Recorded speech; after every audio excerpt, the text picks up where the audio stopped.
ನಮಸ್ತೆ. ಗ್ಯಾರಂಟಿ ಸ್ಪೆಷಲ್ಗೆ ಸ್ವಾಗತ. ನಾನು ನಮ್ರತಾ. ಕೋಗಿಲು ಕ್ರಾಸ್ನಲ್ಲಿದ್ದ ಅಕ್ರಮ ಶೆಡ್ಗಳನ್ನ ತೆರವುಗೊಳಿಸಿದ್ದು ಈಗ ಬೇರೆಯದ್ದೇ ತಿರುವು ಪಡೆದುಕೊಂಡಿದೆ. ಕೇರಳ ಸಿಎಂ ಮಾಡಿದ ಒಂದೇ ಒಂದು ಟ್ವೀಟ್ ಈಗ ಈ ವಿಷಯದ ದಿಕ್ಕನ್ನೇ ಬದಲಿಸಿದೆ. ಕೋಗಿಲು ಲೇಔಟ್ನಲ್ಲಿ ರಾಜಕೀಯ ಘಾಟು ಜೋರಾಗಿ ಹೊಡಿತಾ ಇದೆ. ಅಲ್ಪಸಂಖ್ಯಾತರ ಓಲೈಕೆ ರಾಜಕಾರಣ ಅನ್ನೋ ಕೂಗು ಮತ್ತೆ ಮುನ್ನೆಲೆಗೆ ಬರ್ತಾ ಇದೆ. ಅದರಾಚೆ ಕಾರಣ ಕೋಗಿಲು ಲೇಔಟ್ನ ಜಾಗ 2023ರಲ್ಲಿ ಹೇಗಿತ್ತು ಅಂತ ಗೊತ್ತಾದ್ರೆ ಎಂಥವರು ಕೂಡ ಒಂದು ಕ್ಷಣ ಬೆಚ್ಚಿ ಬೀಳ್ತಾರೆ.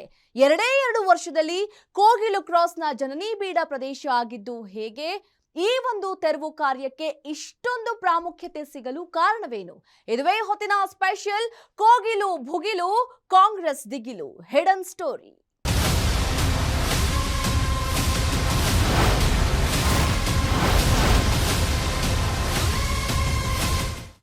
ಬೆಂಗಳೂರಿನ ಕೋಗಿಲು ಲೇಔಟ್ನಲ್ಲಿದ್ದ ಅಕ್ರಮ ಶೆಡ್ಗಳ ನೆಲಸಮ ಮಾಡಿದ್ದು ಒಂದು ದೊಡ್ಡ ಸಂಚಲನ ಮೂಡಿಸಿತ್ತು. ಅದಾದ ಮೇಲೆ ನಡೆದ ಘಟನೆಗಳು, ತಿರುವುಗಳು, ರಾಜಕೀಯ ಚರ್ಚೆಗಳು ಮತ್ತೊಂದು ಸಂಚಲನ ಸೃಷ್ಟಿಸಿದೆ. ಪಿಣರಾಯಿ ಟ್ವೀಟ್ಗೆ ಸೆಡ್ಡು ಹೊಡೆದಿದ್ದ ಸಿದ್ದು ಸರ್ಕಾರ ಈಗ ಮೆತ್ತಗಾಯ್ತಾ ಅನ್ನೋ ಪ್ರಶ್ನೆಗಳು ಮೂಡ್ತಾ ಇದೆ. ಕೇರಳದ ರಾಜಕೀಯಕ್ಕೆ ನಮ್ಮ ರಾಜ್ಯ ಸರ್ಕಾರ ಮಣಿಯುವ ಸ್ಥಿತಿ ಬಂತ ಅನ್ನೋ ಪ್ರಶ್ನೆಗಳು ಮೇಲೆದ್ದಿವೆ. ಅಂದು ಖಾಲಿ ಖಾಲಿ ಕೋಗಿಲೆ ಲೇಔಟ್ ಇಂದು ಫುಲ್ ಆಗಿದ್ದು ಹೇಗೆ? ಎಲ್ಲಿಂದಲೋ ಬಂದವರು ಏನೆಲ್ಲ ಮಾಡಿದರು? ಇಲ್ಲಿದೆ ಅದರ ಕಂಪ್ಲೀಟ್ ರಿಪೋರ್ಟ್.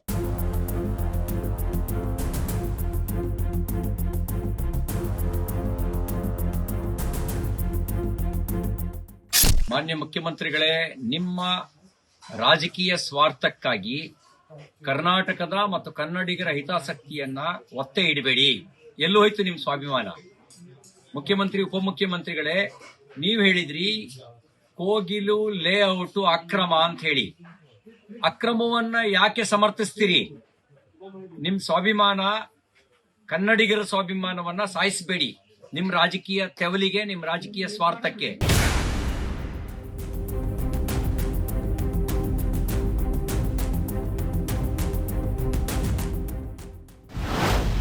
ಕೇರಳದ ಮುಖ್ಯಮಂತ್ರಿಗಳು ಬುಲ್ಡೋಸರ್ ಸಂಸ್ಕೃತಿ ಕರ್ನಾಟಕದಲ್ಲೂ ಬಂದಿದೆ, ಕಾಂಗ್ರೆಸ್ ಮಾಡಿದೆ ಅಂತ ಹೇಳಿದ್ರು. ತಕ್ಷಣ ಅದಕ್ಕೆ ಬೇರೆ ರೀತಿಯ ತಿರುವನ್ನ ಪಡೆದ ಮೇಲೆ ಕೃಷ್ಣ ಬೈರೇಗೌಡರು ತಟಸ್ಥವಾಗಿ ಬಿಟ್ರು. ಯಾಕೆ ಹೇಳಬೇಕಾಗಿತ್ತಲ್ಲ ಅವರು, ನಾನು ಮಾಡಿರೋದು ಸರಿ ಇದೆ.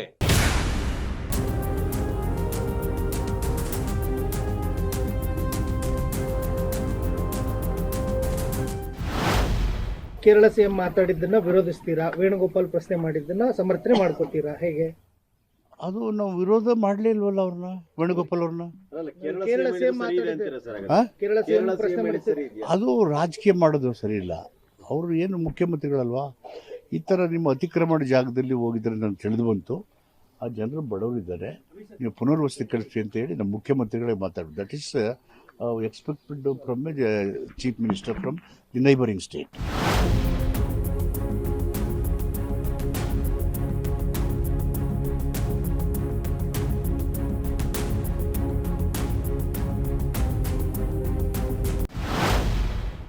ಕೋಗಿಲು ಲೇಔಟ್ ಬಳಿಯ ಅಕ್ರಮ ಮನೆಗಳ ತೆರವುಗೊಂಡ ಮೇಲೆ ನಡೆದ ರಾಜಕೀಯ ಬೆಳವಣಿಗೆಗಳಿವು.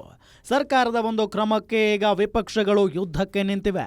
ಅಲ್ಲಿ ನೆಲೆಸಿರುವವರೇ ಅಕ್ರಮ ಅಂತಾದ್ರೆ ಅವರ ಬಗ್ಗೆ ಯಾಕಿಷ್ಟು ಕನಿಕರ? ಅದು ಆರಂಭದಲ್ಲಿ ರೋಷಾವೇಶ ತೋರಿಸಿದ ಸಿಎಂ, ಡಿಸಿಎಂ ಈಗ ಮೆತ್ತಗಾಗಿದ್ದು ಯಾಕೆ? ಹೈಕಮಾಂಡ್ ಸೂಚಿಸಿದಲ್ಲಿ ಬಾಂಗ್ಲಾದೇಶದವರಿಗೂ ಕೂಡ ಇಲ್ಲಿ ವಸತಿ ಸಿಗುತ್ತಾ ಎನ್ನುವ ಅನುಮಾನಗಳು ಮೂಡಿವೆ. ಅದಕ್ಕೂ ಮೊದಲು ಏನಿದು ಕೋಗಿಲು ಲೇಔಟ್ ಅಕ್ರಮ ನಿವಾಸದ ಕತೆ ಅಂತ ನೋಡ್ತಾ ಹೋಗೋದಾದ್ರೆ, ಏನು ಇಲ್ಲ, ಅಣ್ಣನ್ಗೆ ಬಿಎಮ್ಮು ಕಾಸಂತ ಹೋಗಿತ್ತು ಸರ್. ಆಧಾರ್ ಕಾರ್ಡ್ ಇಲ್ಲ, ಏನೂ ಇಲ್ಲ. ಐಡೆಂಟಿ ಕಾರ್ಡ್ ಏನೂ ಇಲ್ಲ ಸರ್. ನಮಗೆ ಏಮನ್ನ ಸಹಾಯ ಮಾಡಿ, ನಮ್ಮ ಮನೆ ನಮಗೆ ಬೇಕು. 14-15ಗೆ ಮದುವೆ ಐತೆ. ಎಲ್ಲ ಸಾಮಾನು ತೊಗೊಂಡು ಬಂದೆ ನಾನು. ಎಲ್ಲ ಹೋಗ್ಬಿಟ್ಟಿದೆ ಸರ್, ಏನು ಸಾಮಾನಿಲ್ಲ. 14-15ಗೆ ಮದುವೆ ಐತೆ. ಎಲ್ಲಿ ಇರಬೇಕು ಎಲ್ಲಿ ಇಲ್ಲ ಅಂತ ಗೊತ್ತಾಗ್ತಾ ಇಲ್ಲ. ಇವಾಗ ಮದುವೆ ಮಾಡ್ಕೊಂಡು ಬಂದ್ರೂ ಜಾಗ ಇಲ್ಲ ಇರೋಕ್ಕೆ. ಏನು ಮಾಡಬೇಕು ಅದು ಇದು ಬರ್ತಾ ಇಲ್ಲ, ಜ್ಞಾಪನ ಬರ್ತಾ ಇಲ್ಲ. जनवरी को 1, 2, 3 तारीख को शादी है।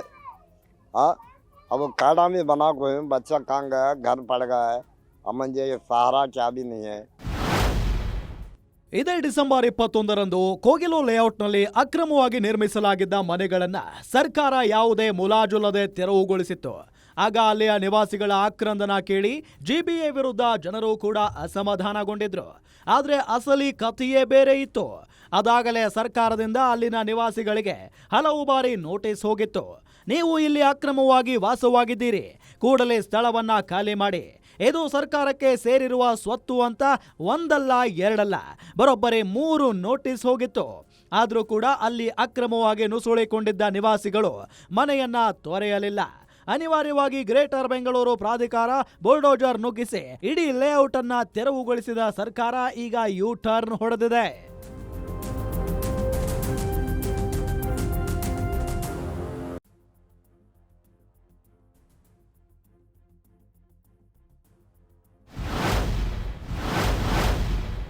ಅಕ್ರಮ ನಿವಾಸಿಗಳ ಕಣ್ಣೀರಿಗೆ ಕರಗಿದ ಸರ್ಕಾರ. ಎಲ್ಲಿಂದಲೋ ಬಂದವರಿಗೆ ಸಿಕ್ತು ವಸತಿ ಗ್ಯಾರಂಟಿ. ಎಸ್, ಇದು ಸದ್ಯ ಕೋಗಿಲು ಲೇಔಟ್ನ ಅಕ್ರಮ ಮನೆಗಳನ್ನ ತೆರವುಗೊಳಿಸಿದ ಬಳಿಕ ನಡೆದಿರುವ ಬೆಳವಣಿಗೆ.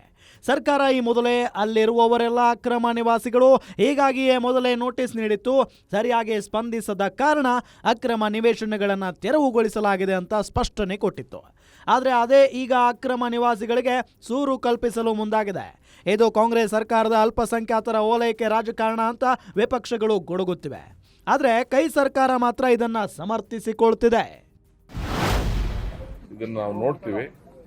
ಸೊ ನಮ್ಮ ಸ್ಥಳೀಯ ಮುಖಂಡರುಗಳು ಕೂಡ ಇದ್ರ ಬಗ್ಗೆ ಬೇಕಾದಷ್ಟು ಜನ ಇದ್ರ ಬಗ್ಗೆ ವಿಚಾರ ಎಲ್ಲ ತಿಳಿಸಿದ್ದಾರೆ. ಯಾರು ನ್ಯಾಯ ನಿಜವಾಗಿ ತೊಂದರೆ ಆಗಿದೆ ಅವ್ರಿಗೆ ನ್ಯಾಯ ಒದಗಿಸ್ಕೊಡುವಂತ ಕೆಲಸ ಮಾಡ್ತೀವಿ. ಬಟ್ ಬೇರೆಯವರು ರಾಜಕಾರಣ ಇಲ್ಲಿ ಮಾಡುತ್ತೆ. ಕೇರಳ ಅವರೆಲ್ಲ ರಾಜಕಾರಣ ಮಾಡಬೇಕು, ಯಾವ ಮುಜುಗರನೂ ಇಲ್ಲ.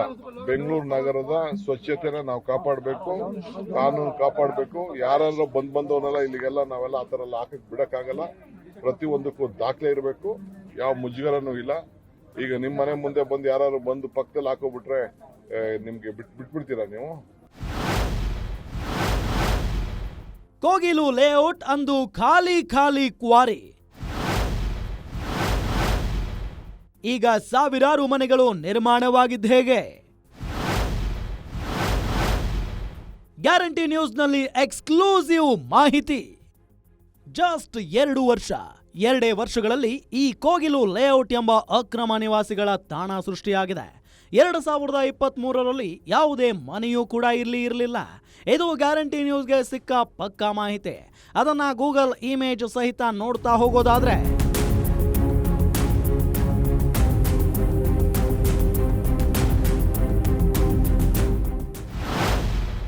ವೀಕ್ಷಕರೇ, ಕೋಗಿಲು ಲೇಔಟ್ ವಿಚಾರ ಈಗ ಸಿಕ್ಕಾಪಟ್ಟೆ ಚರ್ಚೆ ಆಗ್ತಾ ಇದೆ, ನೀವು ಕೂಡ ಗಮನಿಸ್ತಾ ಇದ್ದೀವಿ.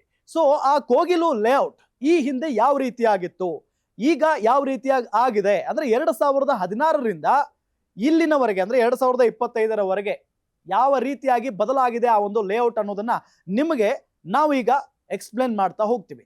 ಸೊ ಇದು 2016ರಲ್ಲಿ ಈ ರೀತಿಯಾಗಿತ್ತು. ಇಲ್ಲಿ ಕ್ವಾರಿ ಇದೆ, ಅಂದ್ರೆ ಕಲ್ಲು, ಅದರಲ್ಲಿ ನೀರು ನಿಂತ್ಕೊಂಡಿದೆ. ಕಲ್ಲಿನ ಕ್ವಾರಿ ಅಂತ ಏನ್ ನಾವು ಕರಿತೀವಿ, ಅದರಲ್ಲಿ ನೀರು ನಿಂತ್ಕೊಂಡಿರೋದು, ಕಪ್ಪು ನೀರು ಅಂದ್ರೆ ಗಲೀಜು ನೀರದು. ಸೊ ಈ ಒಂದು ಕ್ವಾರಿಯಲ್ಲಿ ನಿಂತ್ಕೊಳ್ತಾ ಇತ್ತು. ಅದಾದ ನಂತರ 2017ರಲ್ಲೂ ಕೂಡ ಸೇಮ್ ಟು ಸೇಮ್ ಏನೇನು ಬದಲಾಗಿಲ್ಲ. 2016ರಲ್ಲಿ ಯಾವ ರೀತಿಯಾದಂತಹ ಸ್ಥಿತಿ ಇತ್ತು ಅದೇ ರೀತಿಯಾಗಿ 2017ರಲ್ಲೂ ಕೂಡ ಇದೆ. ಅದೇ ರೀತಿಯಾಗಿ ನೀರು ನಿಂತ್ಕೊಂಡಿರೋದನ್ನ ನಾವು ಗಮನಿಸ್ತಾ ಇದ್ದೀವಿ. ಸೊ ಇದು 2017ರ ಒಂದು ಗೂಗಲ್ ಇಮೇಜ್. ಅದಾದ ನಂತರ 2018ರಲ್ಲೂ ಕೂಡ ಸೇಮ್ ಟು ಸೇಮ್ 2016 ಮತ್ತು 2017ರಲ್ಲಿ ಯಾವ ರೀತಿಯಾಗಿತ್ತು ಆ ಒಂದು ಲೇಔಟ್ ಅದೇ ರೀತಿಯಾಗಿದೆ. ಅಲ್ಲಿ ಯಾವುದೇ ರೀತಿಯಾದಂತಹ ಮನೆಗಳಿಲ್ಲ, ಅದೇ ಕ್ವಾರಿ ಇದೆ. ಕ್ವಾರಿಯಲ್ಲಿ ಯಥಾವತ್ತಾಗಿ ನೀರು ನಿಂತ್ಕೊಂಡಿರುವಂತ ಒಂದು ದೃಶ್ಯ ಇದು ಗೂಗಲ್ ಇಮೇಜ್ ಪ್ರಕಾರ. ಸೊ ಇದು 2018ರಲ್ಲೂ ಕೂಡ ಹಂಗೆ ಇದೆ. ಅದಾದ ನಂತರ 2019 ಇಂಟ್ರೆಸ್ಟಿಂಗ್ ಏನೂ ಇಲ್ಲ. 2019ರಲ್ಲೂ ಕೂಡ ಸೇಮ್ ಟು ಸೇಮ್ ಅದೇ ರೀತಿಯಾಗಿ ಏನು ಕ್ವಾರಿ ಇದೆ, ಅಲ್ಲಿ ನೀರು ನಿಂತ್ಕೊಂಡಿದೆ. ಅಲ್ಲಿ ಯಾವುದೇ ರೀತಿಯಾದಂತ ಒಂದೇ ಒಂದು ಮನೆ ಹುಡುಕಿದ್ರು ಕೂಡ ಸಿಗೋದಿಲ್ಲ. ಸೇಮ್ ನೀರು ಯಾವ ರೀತಿಯಾಗಿ ನಿಂತ್ಕೊಳ್ಬೇಕೋ ಅದೇ ರೀತಿಯಾಗಿ ನೀರು ನಿಂತ್ಕೊಂಡಿದೆ 2019ರಲ್ಲೂ ಕೂಡ. ಇನ್ನು 2020 ಅಲ್ಲೂ ಏನು ಬದಲಾವಣೆ ಆಗಿಲ್ಲ. ಸ್ವಲ್ಪ ಆ ಕ್ವಾರಿ ದೊಡ್ಡದಾಗ್ತಾ ಹೋಗುತ್ತೆ. ಯಾಕಂತ ಹೇಳಿದ್ರೆ ನೀರು ಜಾಸ್ತಿ ನಿಂತ್ಕೊಂಡಿದೆ. ನೀವೀಗ ಗಮನಿಸಬಹುದು ಎಷ್ಟು ದೊಡ್ಡ ಒಂದು ಕ್ವಾರಿ ಆಗಿದೆ, ನಿರ್ಮಾಣ ಆಗಿದೆ. ಅಲ್ಲಿ ಜಾಸ್ತಿ ನೀರು ನಿಂತ್ಕೊಂಡಿದೆ. 2020ರಲ್ಲಿ. ಸೊ ಇಲ್ಲಿವರೆಗೂ ಕೂಡ ಅಲ್ಲಿ ಮನೆಗಳು ಕಂಡು ಬಂದಿಲ್ಲ, ಮನೆಗಳನ್ನ ಯಾರು ಕೂಡ ನಿರ್ಮಾಣ ಮಾಡಿಲ್ಲ. 2021 ಏನಾದ್ರೂ ಬದಲಾವಣೆ ಆಗಿದೆಯಾ? ಇಲ್ಲ. ನೋಡಿ, ಮಾರ್ಕ್ ಮಾಡಿ ತೋರಿಸ್ತಾ ಇದೀವಿ, ಸೇಮ್ ಆ ಕ್ವಾರಿ ಹಂಗೆ ಇದೆ. 2022ರ ಗೂಗಲ್ ಇಮೇಜ್ ನಿಮ್ಗೆ ತೋರಿಸ್ತಾ ಇದೀವಿ, ಸೇಮ್ ಟು ಸೇಮ್ ಇದೆ, ಇಲ್ಲೇನು ಬದಲಾವಣೆ ಆಗಿಲ್ಲ. ಸೊ 2016ರಿಂದ 2022ರವರೆಗೂ ನೋ ಚೇಂಜಸ್. 2022 ಮುಗಿದ್ರೂ ಕೂಡ ಏನೂ ಬದಲಾವಣೆ ಆಗಿರಲಿಲ್ಲ. ಇದು ಗೂಗಲ್ ಇಮೇಜ್ ನ ಪ್ರಕಾರ, ಜೊತೆಗೆ ಅದು ರಿಯಲ್ ಕೂಡ ಹೌದು. 2022ವರೆಗೂ ಯಾರು ಅಲ್ಲಿ ಬಂದಿರಲಿಲ್ಲ. ಸೊ ಇದು 2025 ಡೈರೆಕ್ಟ್ ಆಗಿ ಬರೋಣ. 2025ರಲ್ಲಿ ನೋಡಿ, ಇದೇ ಆ ಕ್ವಾರಿ, ಆ ನೀರ್ ಏನ್ ನಿಂತ್ಕೊಂಡಿತ್ತಲ್ಲ, ಸಂಪೂರ್ಣವಾಗಿ ಕ್ಲೋಸ್ ಆಗಿ ಹೋಗಿದೆ. ಸೊ ಆ ನಿಟ್ಟಿನಲ್ಲಿ 2025ರಲ್ಲಿ ಮನೆಗಳು ನಿರ್ಮಾಣ ಆಗಿರೋದನ್ನ ನಿಮಗೆ ತೋರಿಸ್ತಾ ಇದ್ದೀವಿ. ಆ ಒಂದು ಕ್ವಾರಿ ಇಲ್ಲ, ನೀರು ಇಲ್ಲ, ಏನೇನು ಇಲ್ಲ, ಎಲ್ಲವನ್ನೂ ಕೂಡ ಮುಚ್ಚಿ ಅಲ್ಲಿ ಮನೆಗಳನ್ನ ನಿರ್ಮಾಣ ಮಾಡ್ಕೊಂಡಿದ್ದಾರೆ ಅಕ್ರಮ ವಲಸಿಗರು ಅನ್ನೋದು ಬಹಳ ಸ್ಪಷ್ಟ. ಆ ನಿಟ್ಟಿನಲ್ಲಿ ಎಷ್ಟು ವರ್ಷದಲ್ಲಿ 2022ವರೆಗೂ ಕೂಡ ಏನೂ ಇರಲಿಲ್ಲ. 2023ರಿಂದ 2025ರ ಅವಧಿಯಲ್ಲಿ ಇಷ್ಟು ದೊಡ್ಡ ಪ್ರಮಾಣದಲ್ಲಿ ವಲಸಿಗರು ಬಂದು ಮನೆಗಳನ್ನ ನಿರ್ಮಾಣ ಮಾಡ್ಕೊಂಡಿದ್ದಾರೆ, ಶೆಡ್ಗಳನ್ನ ನಿರ್ಮಾಣ ಮಾಡ್ಕೊಂಡಿದ್ದಾರೆ. ಸೊ ಇದು ಅಂದ್ರೆ 2 ವರ್ಷದಲ್ಲಿ ಬದಲಾಗಿರುವಂತ ಒಂದು ಅಂದ್ರೆ ವಾತಾವರಣ. ಸೊ 2 ವರ್ಷದಲ್ಲಿ ಇಷ್ಟೊಂದು ಮನೆಗಳನ್ನ ನಿರ್ಮಾಣ ಮಾಡಿದ್ದಾರೆ. ಸೊ ಟೋಟಲ್ ಆಗಿ 2016ರಿಂದ 2025ರ ಅವಧಿಯವರೆಗೂ ಏನೆಲ್ಲ ಬದಲಾವಣೆ ಆಯಿತು, ಯಾವ ಹಂತದಲ್ಲಿ ಬದಲಾವಣೆ ಆಯಿತು ಅನ್ನೋದಕ್ಕೆ ಒಂದು ಸಾಕ್ಷಿ.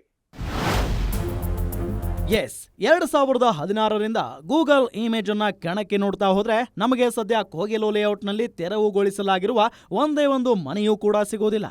ಆದರೆ 2023ರಿಂದ 2025ರ ಒಳಗೆ ಇಲ್ಲಿ ಬರೋಬ್ಬರಿ 180 ಮನೆಗಳು ನಿರ್ಮಾಣ ಆಗಿವೆ. 2500ಕ್ಕೂ ಹೆಚ್ಚು ಜನ ವಾಸಿಸಲು ಶುರು ಮಾಡಿದ್ದಾರೆ.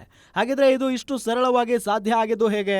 ರಾಜ್ಯ ಸರ್ಕಾರ ಮಾಡಿಕೊಳ್ಳುವ ಸಮರ್ಥನೆ ಪ್ರಕಾರ ಇದು ಘನತ್ಯಾಜ್ಯ ವಿಲೇವಾರಿಗೆ ಮೀಸಲಾಗಿದ್ದ ಸರ್ಕಾರಿ ಜಾಗ. 10 ವರ್ಷದ ಹಿಂದೆನೆ ನೋಟಿಫೈ ಆಗಿದೆ.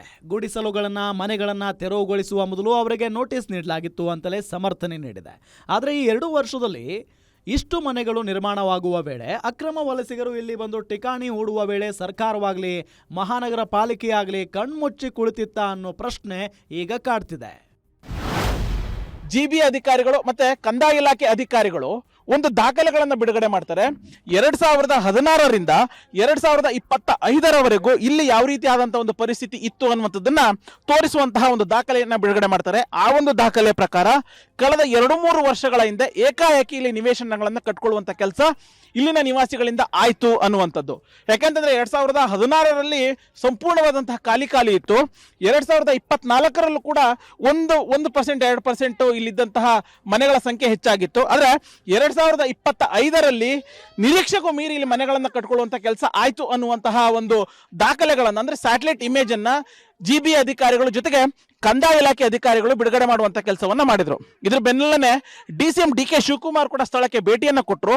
ಭೇಟಿ ಕೊಟ್ಟಂತ ಸಂದರ್ಭದಲ್ಲಿ ಒಂದು ಮಾತನ್ನ ಹೇಳಿದ್ರು, ಯಾರಿಗೆ ಅನ್ಯಾಯ ಆಗಿದೆ ಅವರಿಗೆ ನಾನು ನ್ಯಾಯವನ್ನು ಕೊಡಿಸುವಂತ ಕೆಲಸವನ್ನ ಮಾಡ್ತೀನಿ, ಜೊತೆಗೆ ಇಲ್ಲಿ ಒಂದಷ್ಟು ನಿವಾಸಿಗಳಿಗೆ ಪ್ರಚೋದನೆ ಮಾಡುವಂತ ಕೆಲಸವನ್ನ ಮಾಡ್ತಿದ್ದಾರೆ. ಅಂದ್ರೆ 1 ಲಕ್ಷ 2 ಲಕ್ಷ ಹಣವನ್ನ ಪಡೆದು ಅವರಿಗೆ ಇಲ್ಲಿ ಮನೆಗಳನ್ನ ಕಟ್ಟಿಸ್ಕೊಡ್ತೀನಿ ಅನ್ನುವಂತಹ ಒಂದು ಭರವಸೆಯನ್ನ ಕೊಟ್ಟಿದ್ರು.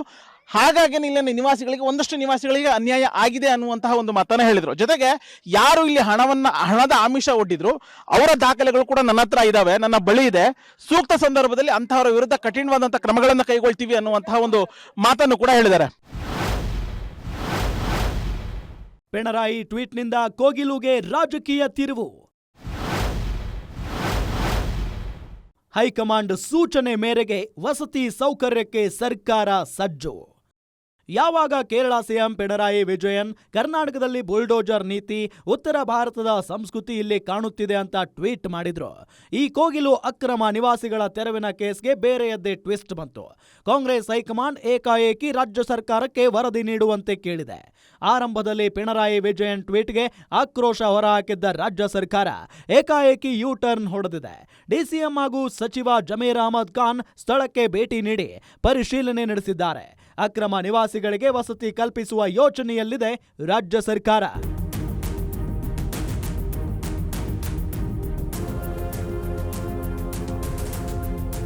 ಕೇರಳ ಸಿಎಂ ಪಿಣರಾಯಿ ವಿಜಯನ್ ಟ್ವೀಟ್ ಹೊತ್ತಿಸಿದ ಬೆಂಕಿ ಈಗ ರಾಜಕೀಯ ತಿರುವನ್ನ ಪಡೆದುಕೊಂಡಿದೆ. ಕರ್ನಾಟಕದಲ್ಲಿಯೂ ಕೂಡ ಬುಲ್ಡೋಸರ್ ರಾಜಕಾರಣ ನಡೀತಾ ಇದೆ. ಅಲ್ಪಸಂಖ್ಯಾತರ ಮೇಲೆ ಆರ್ಎಸ್ಎಸ್ ದೃಷ್ಟಿಕೋನದಿಂದ ನೋಡಲಾಗ್ತಾ ಇದೆ ಅಂತೆಲ್ಲ ಪುಂಗಿ ಟ್ವೀಟ್ ಮಾಡಿದ್ರು. ಇದಕ್ಕೆ ಸಿಎಂ ಸಿದ್ದರಾಮಯ್ಯ ಬುಲ್ಡೋಸರ್ ನ್ಯಾಯಕ್ಕೂ ಅತಿಕ್ರಮಣ ಜಾಗ ಒತ್ತುವರಿ ತೆರವಿಗೂ ವ್ಯತ್ಯಾಸವಿದೆ ಅಂತ ಖಡಕ್ ಜವಾಬ್ ಕೊಟ್ಟಿದ್ರು. ಆದ್ರೆ ಈಗ ಅಖಾಡ ಬೇರೆಯದ್ದೇ ಸ್ವರೂಪ ಪಡೆದುಕೊಂಡಿದೆ. ಅಲ್ಪಸಂಖ್ಯಾತರ ಓಲೈಕೆಗೆ ಸರ್ಕಾರ ಮುಂದಾಯ್ತಾ ಅನ್ನೋ ಅನುಮಾನ ಶುರುವಾಗಿದೆ. ಅದಕ್ಕೆ ಕಾರಣ ಏನು? ಇಲ್ಲಿದೆ ಅದರ ಡೀಟೇಲ್ಸ್.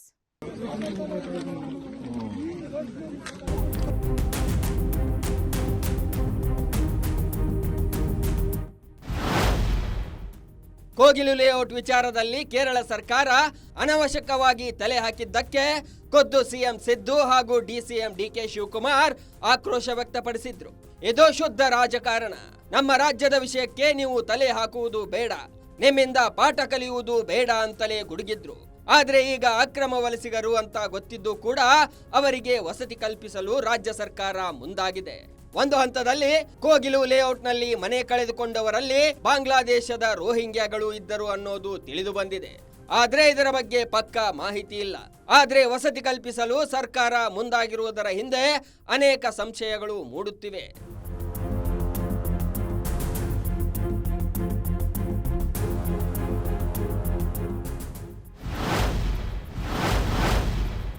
ಡಿಸೆಂಬರ್ 21ಕ್ಕೆ ಶುರು ಅಕ್ರಮ ಶೆಡ್ಗಳ ನಿರ್ನಾಮ. 8 ದಿನಗಳು ಕಳೆದ ಮೇಲೆ ಶುರುವಾಯಿತು ರಾಜಕೀಯ. ಕೋಗಿಲು ಲೇಔಟ್ನಲ್ಲಿ ಅಕ್ರಮವಾಗಿ ನಿರ್ಮಿಸಲಾಗಿದ್ದ ಗುಡಿಸಲು ಮನೆಗಳು ಹಾಗೂ ಶೆಡ್ಗಳನ್ನ ಡಿಸೆಂಬರ್ 21ನೇ ತಾರೀಕಿನಂದೇ ನೆಲಸಮ ಮಾಡಲಾಗಿತ್ತು. ಈ ಬಗ್ಗೆ ದೊಡ್ಡ ಸುದ್ದಿ ಕೂಡ ಆಗಿತ್ತು. ಏಕಾಏಕಿ 200 ಕುಟುಂಬಗಳು ಬೀದಿ ಪಾಲು ಆಗಿದ್ದಕ್ಕೆ ಆಕ್ರೋಶವೂ ಕೂಡ ವ್ಯಕ್ತವಾಗಿತ್ತು. ಆದ್ರೆ ಸರ್ಕಾರ ಇದು ತ್ಯಾಜ್ಯ ವಿಲೇವಾರಿಗಾಗಿ ಮೀಸಲಿಟ್ಟ ಜಾಗ, ಎಲ್ಲೇ ಅತಿಕ್ರಮಣ ಮಾಡಿಕೊಂಡು ಮನೆ ಕಟ್ಟಲಾಗಿತ್ತು, ಹೀಗಾಗಿ ನೋಟಿಸ್ ನೀಡಿಯೇ ಕಾನೂನು ಪ್ರಕಾರವಾಗಿ ತೆರವುಗೊಳಿಸಲಾಗಿದೆ ಅಂತ ಸಮರ್ಥನೆ ನೀಡಿತ್ತು. ಆದ್ರೆ ಡಿಸೆಂಬರ್ 26ರಂದು ಪಿಣರಾಯಿ ವಿಜಯನ್ ಮಾಡಿದ ಒಂದೇ ಒಂದು ಟ್ವೀಟ್ ಹೊಸ ರಾಜಕೀಯ ನಾಟಕಕ್ಕೆ ವೇದಿಕೆ ಸಜ್ಜು ಮಾಡಿತು.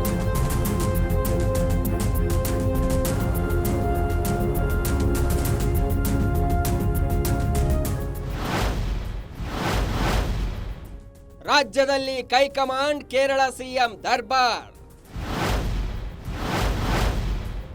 ಎಲೆಕ್ಷನ್ಗಾಗಿ ಅಕ್ರಮಿಗಳಿಗೆ ಸಕ್ರಮ ಸೌಕರ್ಯದ ಭಾಗ್ಯ. ಎಸ್, ಎಂತಹದೊಂದು ಅನುಮಾನ ಈಗ ಕಾಡುತ್ತಿದೆ. ನೀವು ಹಿಂದಿನ ಕೆಲವು ಸಮಸ್ಯೆಗಳನ್ನ ಗಮನಿಸಿ ನೋಡಿ. ಬೆಳಗಾವಿ, ಹಾವೇರಿ ಸೇರಿ ಹಲವು ಜಿಲ್ಲೆಗಳಲ್ಲಿ ಕಬ್ಬು ಹೋರಾಟಗಾರರು ಬೀದಿಗಿಳಿದು ಪ್ರತಿಭಟನೆಗೆ ನಿಂತರು. ವಾರ ಕಳೆದರೂ ಕೂಡ ಸರ್ಕಾರ ಅದರ ಬಗ್ಗೆ ಗಮನ ಕೊಡಲಿಲ್ಲ. ಮೆಕ್ಕೆಜೋಳ ಬೆಳೆಗಾರರ ಹೋರಾಟ ಇನ್ನೂ ಬೂದಿ ಮುಚ್ಚಿದ ಕೆಂಡದಂತೆಯೇ ಇದೆ. ಆದರೆ ಇದಕ್ಕೆ ತುರ್ತಾಗಿ ಸ್ಪಂದಿಸದ ಸರ್ಕಾರ ಕೋಗಿಲು ಲೇಔಟ್ ಸಮಸ್ಯೆಯನ್ನ ಬಗೆಹರಿಸಲು ಸಜ್ಜಾಗಿದೆ. ಇದಕ್ಕೆ ಕಾರಣ ಪಿಣರಾಯಿ ವಿಜಯನ್ ಮಾಡಿದ ಟ್ವೀಟ್ ಹಾಗೂ ಎಐಸಿಸಿ ಪ್ರಧಾನ ಕಾರ್ಯದರ್ಶಿ ಕೆಸಿ ವೇಣುಗೋಪಾಲ್ ಮಾಡಿದ ಟ್ವೀಟ್. ಯಾವಾಗ ಪಿಣರಾಯಿ ವಿಜಯನ್ ಟ್ವೀಟ್ ಮಾಡಿದ್ರೋ, ಕೇರಳ ಸಂಸದ ಇಲ್ಲಿಗೆ ಬಂದು ಭೇಟಿ ನೀಡಿದ್ನು. ಅಲ್ಲಿಂದಲೇ ಶುರುವಾಯಿತು ಹೊಸ ಆಟ. ಲೇಔಟ್ ನಿರ್ನಾಮ ಆಗಿ 8 ದಿನ ಕಳೆದರೂ ಈ ಕಡೆ ಯಾರೂ ಕೂಡ ತಲೆ ಹಾಕಿರಲಿಲ್ಲ. ಈಗ ಏಕಾಏಕಿ ವಸತಿ ಸಚಿವ ಜಮೀರ್ ಅಹ್ಮದ್ ಖಾನ್ ಸ್ಥಳಕ್ಕೆ ಭೇಟಿ ನೀಡಿದ್ದಾರೆ. ಖುದ್ದು ಡಿಸಿಎಂ ಅವರೇ ಸ್ಥಳಕ್ಕೆ ಆಗಮಿಸಿ ಪರಿಶೀಲನೆ ನಡೆಸಿದ್ದಾರೆ. ಇದೆಲ್ಲ ನೋಡಿದ್ರೆ ಇಲ್ಲೊಂದು ರಾಜಕಾರಣ ನಡೆಯುತ್ತಿದೆ ಅನ್ನೋದು ಸ್ಪಷ್ಟವಾಗ್ತಿದೆ ಅಂತ ವಿಪಕ್ಷಗಳು ಆರೋಪಿಸುತ್ತಿವೆ. ನಾನು ನಿಮಗೊಂದು ಮಾತನ್ನು ಕೇಳಲಿಕ್ಕೆ ಬಯಸ್ತೇನೆ. ನಾವು ಮಾತಾಡಿದ್ರೆ ರಾಜಕೀಯ ಆಗತ್ತೆ, ನೀವು ಮಾತಾಡಿದ್ರೆ ಅದು ರಾಜಕಾರಣ ಆಗಲ್ಲ. ನೀವು ಈ ಸಂದರ್ಭದಲ್ಲಿ ಹೇಳಬೇಕು, ನೀವು ಕರ್ನಾಟಕದ ಸ್ವಾಭಿಮಾನವನ್ನು ಒತ್ತೆ ಇಡುವಂತ ಅಧಿಕಾರವನ್ನ ಯಾವ ರಾಜಕೀಯ ಪಕ್ಷಕ್ಕೂ ಕೊಟ್ಟಿಲ್ಲ ಅಂತ ಹೇಳಬೇಕು. ಇಲ್ಲಿ ಕೇರಳದ ಸಂಸದ ಬಂದು ಕರ್ನಾಟಕಕ್ಕೆ ಪಾಠ ಹೇಳುವ ಅವಶ್ಯಕತೆ ಇಲ್ಲ. ಅಕ್ರಮಕ್ಕೆ ಯಾರೂ ಬೆಂಬಲಿಸುವ ಅವಶ್ಯಕತೆ ಇಲ್ಲ. ಅಕ್ರಮ ಅಕ್ರಮವೇ, ಅದು ಕೇರಳದವರು ಮಾಡಿದ್ರು ಅಕ್ರಮವೇ, ಕರ್ನಾಟಕದವರು ಮಾಡಿದ್ರು ಅಕ್ರಮವೇ, ಯಾರು ಮಾಡಿದ್ರು ಅಕ್ರಮವೇ. ಹಾಗಾಗಿ ಮುಖ್ಯಮಂತ್ರಿ, ಉಪಮುಖ್ಯಮಂತ್ರಿಗಳಿಗೆ ಆಗ್ರಹ ಮಾಡ್ಲಿಕ್ಕೆ ಬಯಸ್ತೇನೆ, ನೀವು ಕರ್ನಾಟಕ ಮತ್ತು ಕನ್ನಡಿಗರ ಹಿತಾಸಕ್ತಿಯನ್ನ ಕಡೆಗಣಿಸಿ ರಾಜಕಾರಣ ಮಾಡಿದ್ರೆ ಕರ್ನಾಟಕದ ಜನ ಸಹಿಸೋದಿಲ್ಲ, ಕ್ಷಮಿಸೋದಿಲ್ಲ. ವೇಣುಗೋಪಾಲ್ ಅವರು ಟ್ವೀಟ್ ಮಾಡಿದ್ರು, ನಾನು ಮುಖ್ಯಮಂತ್ರಿಗಳಿಗೆ ಈಗಾಗಲೇ ಮಾಡಿದ್ದೇನೆ, ಅವರಿಗೆಲ್ಲ ಪುನರ್ವಸತಿ ಕಲ್ಪಿಸ್ತಾರೆ ಅಂತ. ಆದ್ರೆ ನಾನು ಕೇಳ್ತಕ್ಕಂಥದ್ದು, ಕೇರಳದವರಿಗೆ ಇಲ್ಲೇನ್ ಕೆಲಸ? ಯಾರಾದ್ರೂ ಕೇರಳದ ಜನ ಬಂದು ಅಲ್ಲಿ ಗುಡಿಸಲಾಕಿದ್ರ? ಕರ್ನಾಟಕದಲ್ಲಿ ಬಂದು ಎಲ್ಲಾದರೂ ಒಂದು ಗುಡಿಸಲಾಕಿದ್ದಾರೆ ಅಂತ ಇವತ್ತುವರೆಗೂ ನಾನು ಕೇಳಿಲ್ಲ. ಆದ್ರೆ ಇಲ್ಲಿ ನಡೀತಾ ಇರತಕ್ಕಂಥ ರಾಜಕೀಯ ಏನು? ಪಿಣರಾಯಿ ವಿಜಯನ್ ಅವರಿಗೂ ಇಲ್ಲಿಗೆ ಸಂಬಂಧ ಏನು? ಅಂದ್ರೆ ನಿಮ್ಮ ಸರ್ಕಾರ ಈಸ್ ಎ ವೀಕೆಸ್ಟ್ ಗವರ್ಮೆಂಟ್. ಮುಂದೆ ಬರಲಿವೆ ಸಾಲು ಸಾಲು ಚುನಾವಣೆ. ಬೆಂಗಳೂರಿನಲ್ಲಿ ಅಕ್ರಮ ನಿವಾಸಗಳನ್ನ ಯಾವುದೇ ಮುಲಾಜಿಲ್ಲದೆ ಡೆಮಾಲಿಷ್ ಮಾಡಿದ್ದು ಇದೇ ಮೊದಲೇನಲ್ಲ. ರಾಜಕಾಲುವೆ ಮೇಲೆ ಅಕ್ರಮವಾಗಿ ಕಟ್ಟಿದ್ದ ಬಿಲ್ಡಿಂಗ್ಗಳನ್ನ ಈ ಹಿಂದೆ ಯಾವುದಕ್ಕೂ ಕೇರ್ ಮಾಡದೆ ಒಡೆದು ಹಾಕಲಾಗಿದೆ. ಫುಟ್ಪಾತ್ನಲ್ಲಿ ಅಕ್ರಮವಾಗಿ ನಿರ್ಮಿಸಲಾಗಿದ್ದ ಸಣ್ಣ ಪುಟ್ಟ ಅಂಗಡಿಗಳನ್ನ ಕೂಡ ನೆಲಸಮಗೊಳಿಸಲಾಗಿದೆ. ಆದ್ರೆ ಅಲ್ಲಿ ಯಾರಿಗೂ ಕೂಡ ಏಕಾಏಕಿ ಪುನರ್ವಸತಿ ಕಲ್ಪಿಸಲು ಸರ್ಕಾರ ಮುಂದಾಗಿರಲಿಲ್ಲ. ಅವರ ಮೇಲೆ ಅಯ್ಯೋ ಪಾಪ ಅನಿಸಿಲ್ಲ. ಆದ್ರೆ ಇಲ್ಲಿ ಮಾತ್ರ ಓಡೋಡಿ ಬಂದಿದೆ. ಕಾರಣ, ಕೋಗಿಲು ಲೇಔಟ್ನಲ್ಲಿ ಮನೆ ಕಳೆದುಕೊಂಡವರಲ್ಲಿ 80% 90% ಜನರು ಮುಸ್ಲಿಂ ಸಮುದಾಯಕ್ಕೆ ಸೇರಿದವರು. ಹೀಗಾಗಿ ವೋಟ್ ಬ್ಯಾಂಕ್ ರಾಜಕಾರಣಕ್ಕಾಗಿ ಈ ಓಲೈಕೆಗಳು ಶುರುವಾಗಿವೆ ಅನ್ನೋದು ಜನಸಾಮಾನ್ಯರ ವಾದ. ಹೀಗಾಗಿಯೇ ಈ ನಿರ್ಧಾರ ಅಂತ ಹೇಳಲಾಗ್ತಿದೆ. ಕಾರಣ, ಕೇರಳದಲ್ಲಿ ಈಗಾಗಲೇ ಮುಸ್ಲಿಂ ಸಮುದಾಯ ಎಡರಂಗವನ್ನ ತೊರೆದು ಕಾಂಗ್ರೆಸ್ ಅನ್ನ ಅಪ್ಪಿಕೊಳ್ತಿದೆ. ಇದೇ ವೇಳೆ ಪಿಣರಾಯಿ ವಿಜಯನ್ ಕೋಗಿಲು ಲೇಔಟ್ ವಿಚಾರದಲ್ಲಿ ಟ್ವೀಟ್ ಮಾಡಿ ತನ್ನ ಪಕ್ಷದ ಸಂಸದನನ್ನ ಇಲ್ಲಿಗೆ ಕಳಿಸುವ ಮೂಲಕ ಮುಸ್ಲಿಂ ಸಮುದಾಯದ ಸಿಂಪತಿ ಗಳಿಸುವ ಕಾರ್ಯವನ್ನ ಮಾಡಿದ್ದಾರೆ. 2026ರ ಚುನಾವಣೆಯನ್ನ ಗಮನದಲ್ಲಿಟ್ಟುಕೊಂಡೇ ಈ ಕಾರ್ಯ ನಡೆದಿದೆ. ಹೀಗಾಗಿ ಕೇರಳ ಸೇರಿ ಹಲವು ರಾಜ್ಯಗಳಲ್ಲಿ 2026ರಲ್ಲಿ ಚುನಾವಣೆ ನಡೆಯಲಿದ್ದು ವೋಟ್ ಬ್ಯಾಂಕ್ ಕೈತಪ್ಪಿ ಹೋಗಬಾರದು ಅನ್ನೋ ಕಾರಣಕ್ಕೆ ರಾಜ್ಯ ಸರ್ಕಾರ ಹೈಕಮಾಂಡ್ ಸೂಚನೆ ಮೇರೆಗೆ ಹೀಗೆ ಮಾಡ್ತಿದೆ ಅನ್ನೋ ಆರೋಪ ಇದೆ. ಆದ್ರೆ ಡಿಸಿಎಂ ಡಿಕೆ ಶಿವಕುಮಾರ್ ಮಾತ್ರ ಇದನ್ನ ಒಪ್ತಿಲ್ಲ. ಅರ್ಹರಿಗೆ ಮಾತ್ರ ಸೌಕರ್ಯ ನೀಡ್ತೀವಿ ಅಂತ ಹೇಳ್ತಿದ್ದಾರೆ.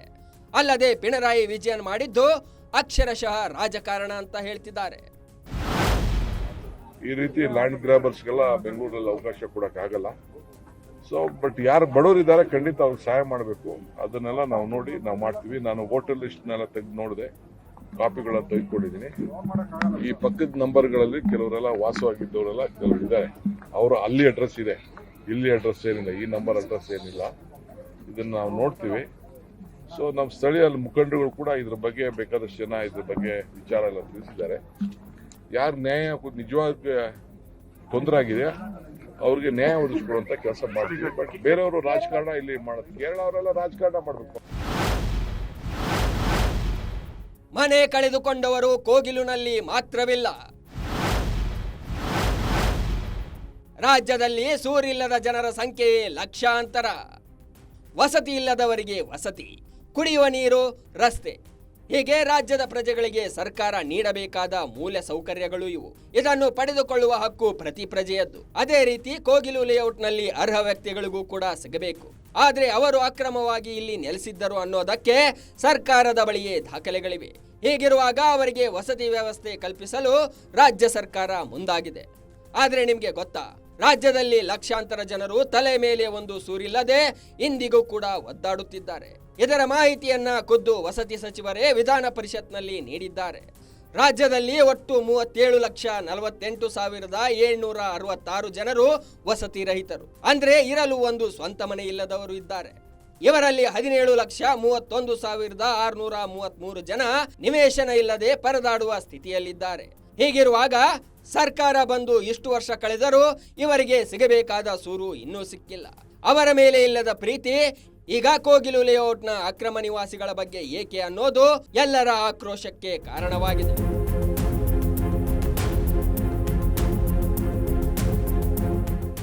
ಒಟ್ಟಾರೆ ರಾಜ್ಯದಲ್ಲಿ ಕೇರಳ ಸರ್ಕಾರದ ಹಸ್ತಕ್ಷೇಪ ಕೋಗಿಲು ಲೇಔಟ್ನ ರಾಷ್ಟ್ರೀಯ ಸುದ್ದಿಯನ್ನಾಗಿಸಿದೆ. ರಾಜ್ಯ ಸರ್ಕಾರ ಮತಗಳ ಓಲೈಕೆಗಾಗಿ ಹೈಕಮಾಂಡ್ ಆದೇಶದಿಂದ ಇಂತಹದೊಂದು ನಿರ್ಧಾರಕ್ಕೆ ಬಂತ. ಈ ಅಕ್ರಮ ನಿವಾಸಿಗಳಿಗೆ ಸೌಲಭ್ಯ ಕಲ್ಪಿಸಲು ಮುಂದಾಯ್ತಾ? ಅಕ್ರಮ ವಲಸಿಗರು ಅಂತ ಸರ್ಕಾರದ ಬಳಿ ದಾಖಲೆಗಳಿದ್ರೂ ಕೂಡ ರಾಜ್ಯ ಸರ್ಕಾರ ಹೈಕಮಾಂಡ್ ಆದೇಶಕ್ಕೆ ಮಣಿದಿದೆ ಅಂತಲೇ ವಿಪಕ್ಷಗಳು ಟೀಕೆ ಮಾಡ್ತಾ ಇದೆ. ಮತ್ತೊಂದ್ ಕಡೆ ಜನವರಿ 1ನೇ ತಾರೀಕಿಗೆ ಕೋಗಿಲು ಲೇಔಟ್ ಅಕ್ರಮ ನಿವಾಸಿಗಳಿಗೆ ಮನೆ ನೀಡುವುದಾಗಿ ಸರ್ಕಾರ ಘೋಷಿಸಿದ್ದು ಇದು ಪಕ್ಕಾ ಓಲೈಕೆ ರಾಜಕಾರಣ ಅನ್ನೋದು ಸ್ಪಷ್ಟವಾಗ್ತಾ ಇದೆ. ಇದಾಗಿತ್ತು ಈ ಹೊತ್ತಿನ ಸ್ಪೆಷಲ್. ನೋಡ್ತಾ ಇರಿ ಗ್ಯಾರಂಟಿ ನ್ಯೂಸ್, ಸುದ್ದಿ ಖಚಿತ, ನ್ಯಾಯ ನಿಶ್ಚಿತ.